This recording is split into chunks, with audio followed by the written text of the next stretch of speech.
Mbak Silvi Kumalasari minggah wonten pepanggungan. Yuk, dados.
Tepuk tangan yang meriah untuk bintang kita Silvi Kumalasari, luar biasa.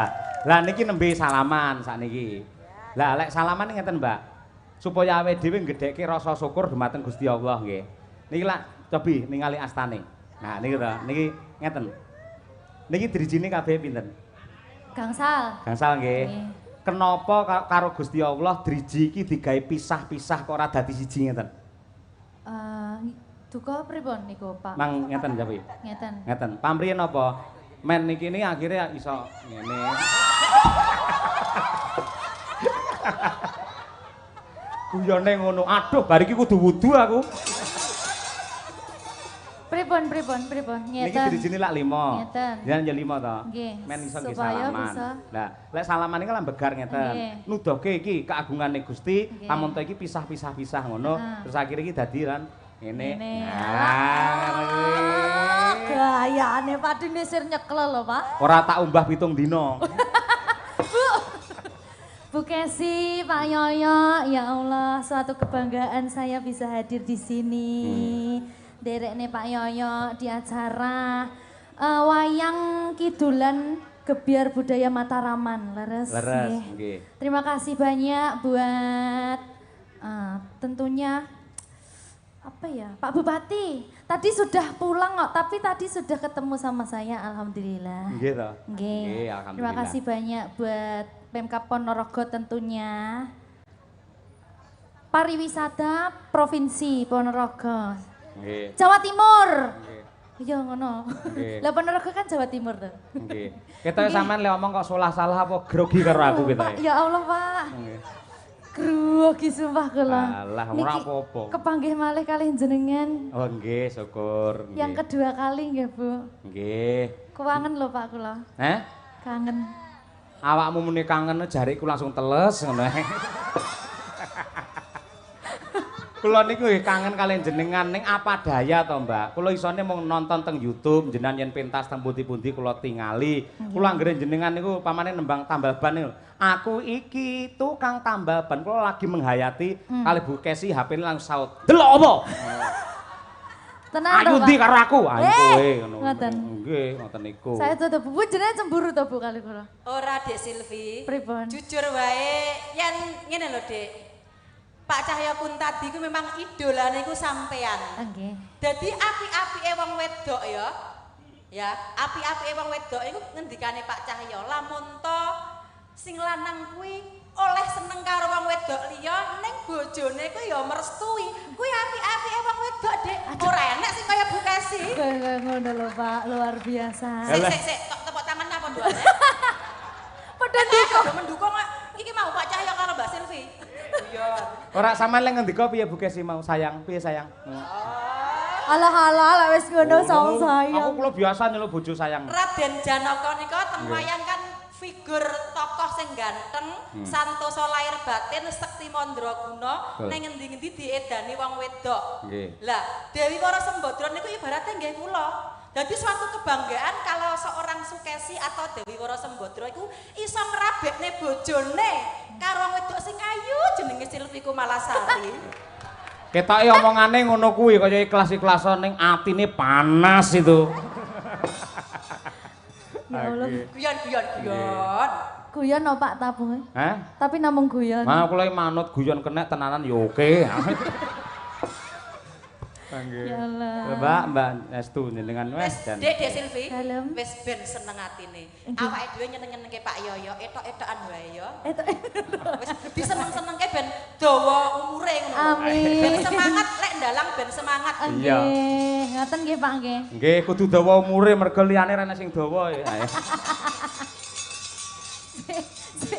Silakan menyapa warga masyarakat Ponorogo Sumarata dilenggahi kali Mbayatno barang menika sesepuh dalang. Nggih, saderengipun kula aturaken sugeng dalu. Assalamualaikum warahmatullahi wabarakatuh. Waalaikumsalam. Kagem masyarakat Ponorogo, tentunya warga Sumarata, terima kasih banyak sampun hadir ningali wayang kulit. Mpun kondur sampai tutuk lho nggih Pak nggih. Pak Bu, ki dalange jan jos. Sinden-sindene nggih jos. Nggih. Wis mugi-mugi sedaya mawon ingkang sami rawuh dhateng mriki pinaringan seger kawarasan, panjang umure. Napa ingkang dados gagayuhanipun panjenengan sedaya saged kasembadan Pak Bu nggih. Amin. Amin. Amin ya rabbal alamin. Ya. Sik nggih pemanasan sik. Mas Dar, coba tindingane Mas Dar. Ayo. Pelok 6. Ayo, ya. Ayo, mumpung sing ngenter nguyuh. Ayo. Dimin rondo dijamin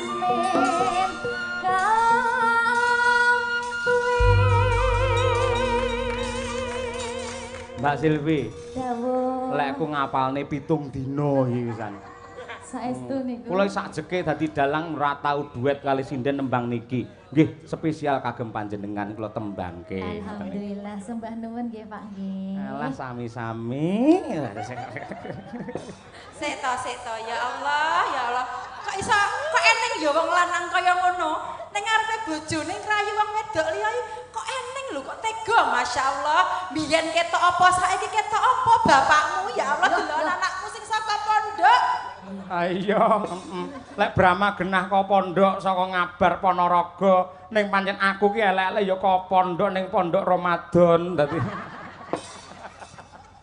Nggih mung sesasi. Posonan to. Posonan. Lah sakniki jenengan kula bebas nih Mbak Silvi. Wau sore lek pun rawuh mriki. Sampun. Nggih. Kok Terus- mung dilo to wau?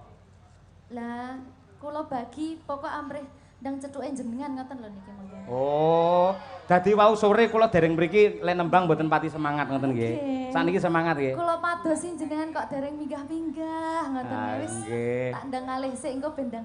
Kula ajeng minggah pripun tangan kula diborgol kali Bu Kesi. Tapi tenang mawon Mbak Silvi niki bukesipun kula jujer. Ten panggung niki mboten napa bukes niki pun los pokoknya. Los, nggih. Kalau di panggung Pak Yoyo milik umum. Kalau di rumah kagungane bukesi. Nggih. Los. Upama jenengan iki badhe roman mesra nyanyi kali Pak Yoyo los. Kan kula bujer niki Niki bukes. malah nek kompore ning kene to, Nggih, Pak. sik ning omongane Mbak Lucy ra penak. Kok iso aku milik umum padake WC apa piye aku iso. Tegese jenengan milik penonton. gitu. Nggih, leres, nggih. Monggo Mbak Silvi sembang napa nderek kemawon. Lek nek jenengan ngersakne napa, Pak? Lek kula niku anu lho mboten nate berubah wit riyen ngantos sakniki senengan kula yen jenengan iki mergo kula pertama ningali teng YouTube jenengan jret niku ninggal katresnan. Wis niku tidak berubah kula pun niku mbok nganti jaga kiamat nggih ninggal katresnan niku. Niku nggih. Nggih, karakter kula nggih ngoten niku. Sekali tresna kalih wong wedok, ya tetep kula tresnani terus. Bu Kesi pun putra papat tetep kula cintai. Mboten mungkin kula lereni, kula pegat mboten mungkin. Yen nambah bojo mbuh. Mboten Mbak Silvi mboten. Nggih niki lek ngoten kula spesial nih kagem jenengan niki, Pak. Dadi kula Nggih. modele kaya sing ditanggapne kula niki. Kaya sing disunati. Ayo nggih, ora apa-apa nggih. Nggih, derek Pak Yoyo mawon. Niku riyen nggih. Ninggal katresnan nggih. Nggih, coba nggih. Nggih dibawani riyen Mbak Silvi. pun bebas nggih derek. Kangenku tanpa upama niku saged nggih. Ampun. Dereng-dereng kok bojo loro to, Pak. Nggih.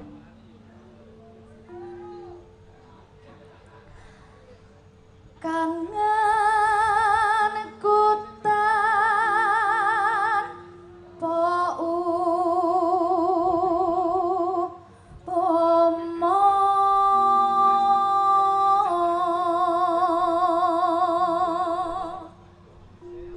neno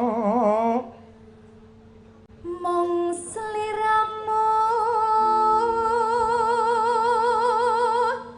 kang dadi telenging ati.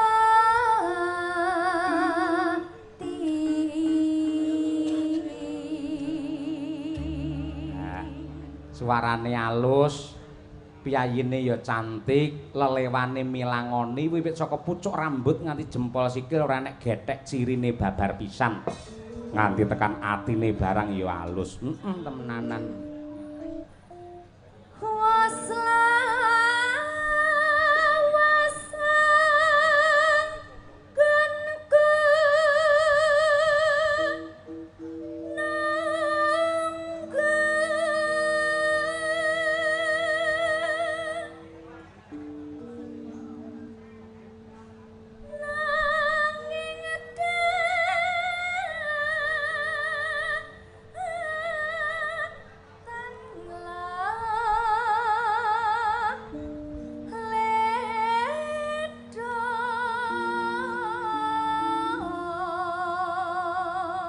Kok swantene bening napa mike ngasta piyambak Mbak Silvi? Mboten niki saking panitia.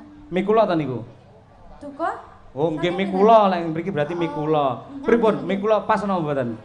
Penak, Pak. Penak alhamdulillah nggih. Ngono kuwi. Parandene ning omah slentiki Ibu Kesi ya. Senengane nakal, randi kuping dislentik. Lah iya. Nah. Ngelingono nalika dina kepungkur. Waduh.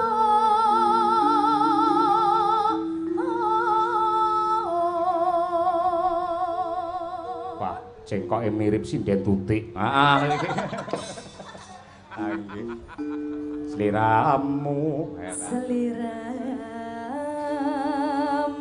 natengan diko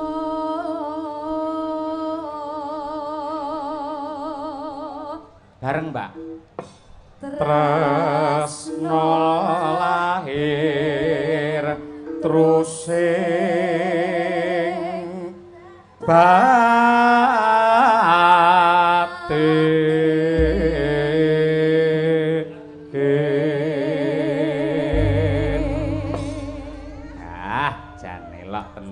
biasanya aku lek karo Bogesi ra iso bareng lho, Nduk. Ha iya iki.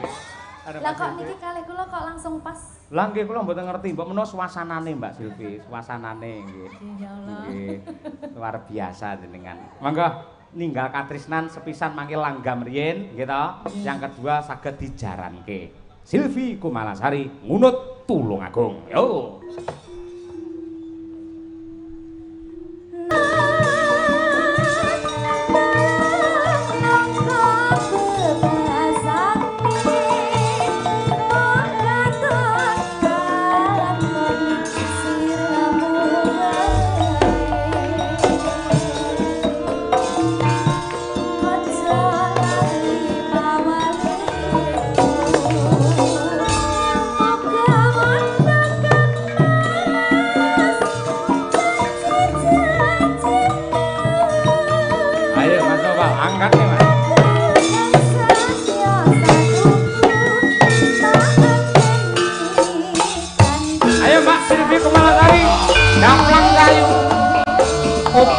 Panggunge wong ayu.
rasane.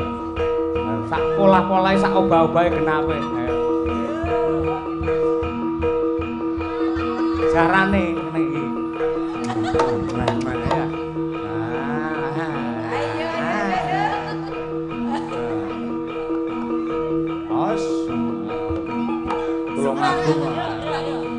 Ayo.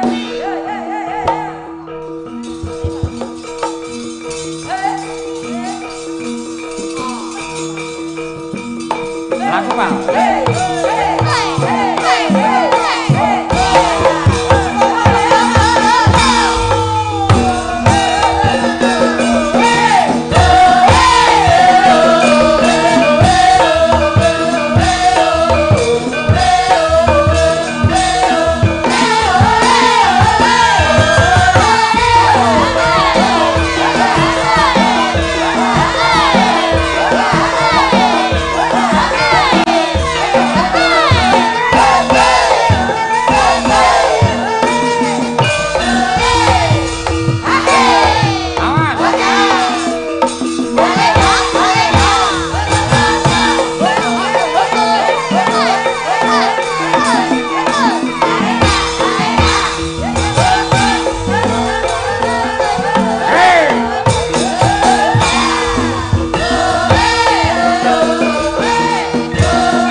Saiki tak jak jagongan dulu nggih ngasomik. Ayo nggih.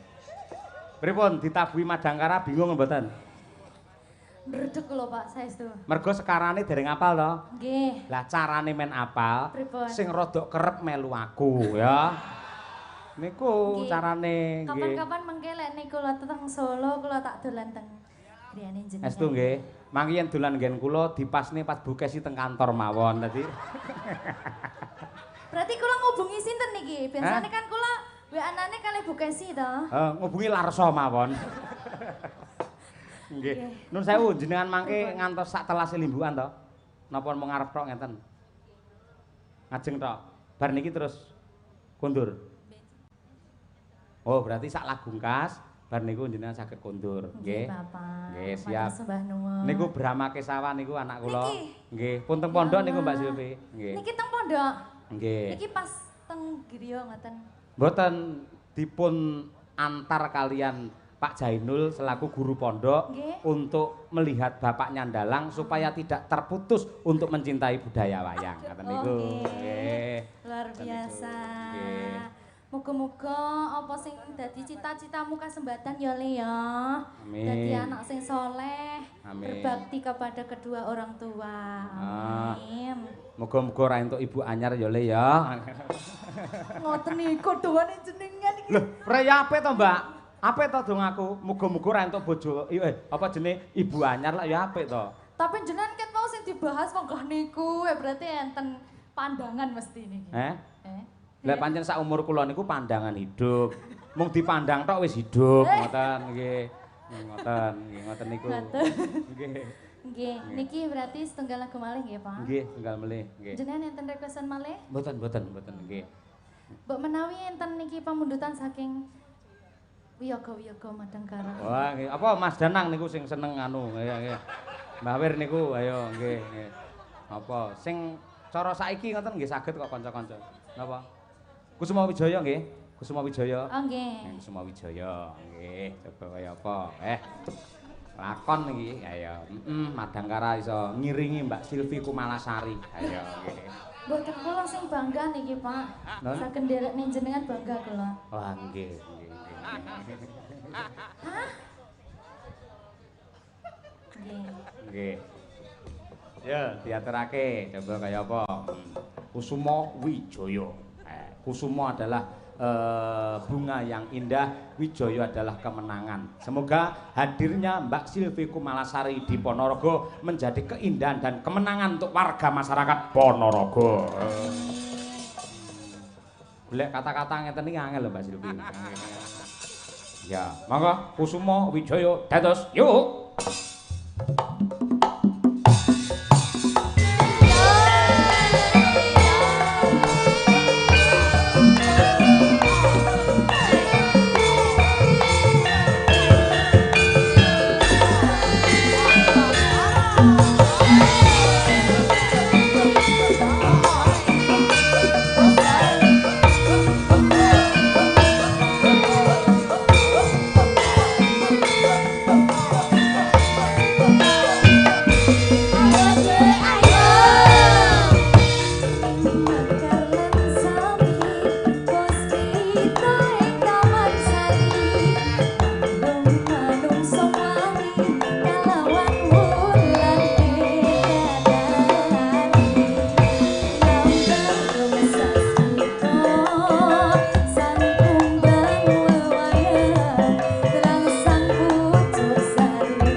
nggih. Luar biasa Madang Gara. Padahal mboten enten elektune lho Pak nggih. Napa? Tapi kok iso Jane mbiyen enek ning Klodol ngoten. ngoten nggih jenengan Pak. Nggih tuku beras Mbak Silvi jenengan niku nggih. Iki kali nggih mbuktekke nadyan temung gamelan nyel nyatane nggih garap napa-napa nggih saged. Alhamdulillah. Dik Silvi, Dalem Bu. nyuwun sewu Pak Yoyo. Pripun? Iki gandeng Dik Silvi bar iki arep medun to. Ning aku kudu buka lan jujur bahwa kehadiran Silvi Kumalasari malam hari ini. Kumali Sara. Ayo. Silvi Kumalasari hadir pada malam ini adalah atas permintaan Bu Kesi ketika di alun-alun Ponorogo. Eling ra, aku matur karo Pak Bupati. Nggih. Pak Bupati, jenengan temokne Pak Cahyo kali Silvi, mesti jos geger gember. Ah iya nggih. Nggih napa mboten Bapak Ibu? Nggih. Wah, iya toh. Bareng ketemu kula seneng, Mbak Silvi seneng ning sampean atine ketoke kok beteng. Ora, tenang bae. Aku Tenang, jujur Pak karo sampean. Yen aku iso nyenengke atimu, padha karo aku ki entuk swarga ngono lho Pak. Amin ya rabbal alamin. Saiki sebagai tanda bukti gandeng Dik Silvi saiki arep medun. Awake kudu foto bertiga, kiwa tengen. Ayo.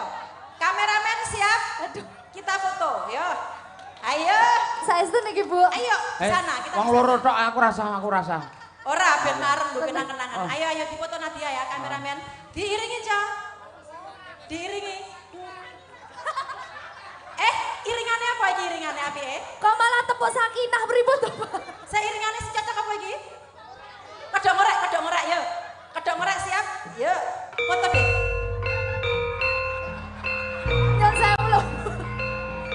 Kawula nuwun sagung para lenggah kakung saha putri. Menika adicara pawiwahan ingkang benten kalian padatipun. Pak Yoyo hadap sini dong. Mbah, aku jane ora tau lho madhep penonton malah. Demi aku. Oh nggih, nggih. Aku mosok ngadeg. Duduk. Nggih, duduk, nggih. Lenggah mawon Pak. Duh, ya Allah. Gusti nyuwun ngapura. Nggih, pun. Iki permintaanku ya Pak, iki ora permintaane Dik Silvi. Iki sebagai tanda bukti yen aku ki tresno banget karo sampean Pakmu. Aku ndak melu-melu pokoknya. Marai keronto-ronto. Pak kok kapelan ya Pak ya baju? Napa? Kok serasi warna bajunya? Aja omong tak ambung pisan ora. Lah ngene iki aku kudu jarak ngono. Instruksi kok kene jan patut Pak Yoyo bojone loro, sumpah. Mboten aneh-aneh mboten nggih. Pun piye Ya Allah. Gayane pripun? Hah? Ya dirangkul to. Ha piye? Kekalihe dirangkul to. Amin nggih. Ra apa. Piye Pak Yoyo iki Kados tamu. anake piyambak mawon. Ya pun. Pun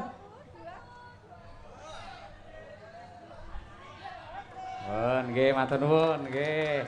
Niki namung pas seduluran Bapak Ibu, mboten mungkin nggih. Namung pas seduluran. Nggih, sembah nuwun Mbak Silvi Kumalasari dan semua penggemarnya matur sembah nuwun nyuwun ngapunten nggih, Mbak. Sami-sami. Kula salaman riyen mawon. Nggih, monggo nggih ndherekaken. Lah. Sembah nuwun nggih, Pak. Kaya dilukmen. Lah wis. Mugi-mugi saged panggih malih kalih jenengan. Janji ya. Janji nggih. Wis ditodong. Ayo nggih. Insyaallah Pak, sehat-sehat selalu. Nggih. Kalian Bu Kesi langgeng-langgeng Amin. sampai maut memisahkan. Amin. Ning mboten kesusu kula nggih. Nggih. Dongamu medeni lho. Tekan maut barang. Yo pokoknya sampai sok ngoten lho Pak. Nggih, sampai esuk. Matur sembah nuwun nggih Pak Nggih, nggih. ndherekaken. Nggih, monggo assalamualaikum. Waalaikumsalam. Tering doa penuh cinta dan kasih.